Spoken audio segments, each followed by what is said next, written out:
ইসলামী ছাত্র আন্দোলন বাংলাদেশ ঢাকা কলেজ শাখার ক্যাম্পাস সম্মেলন ও জুলাই যোদ্ধা সংবর্ধনা অনুষ্ঠিত। আজ ১৪ জুলাই ২৫ সোমবার সকাল ১১টায় ঢাকা কলেজ অডিটোরিয়ামে ইসলামী ছাত্র আন্দোলন বাংলাদেশ ঢাকা কলেজ শাখার ক্যাম্পাস সম্মেলন ও জুলাই যোদ্ধা সংবর্ধনা অনুষ্ঠিত হয়।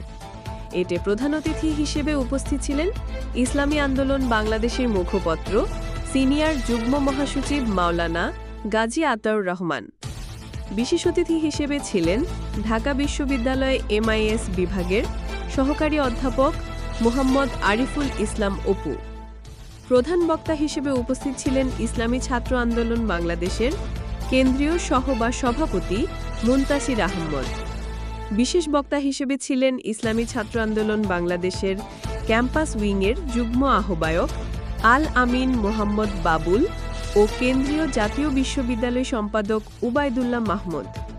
উক্ত সম্মেলনে ইসলামী ছাত্র আন্দোলন বাংলাদেশ ঢাকা কলেজ শাখার ২০২৫ সেশনের নতুন কমিটি ঘোষণা করা হয়। নবগঠিত কমিটির সভাপতি রেদওয়ানুল হক, সহসভাপতি রাকিবুল ইসলাম, সাধারণ সম্পাদক রাইসুল ইসলাম।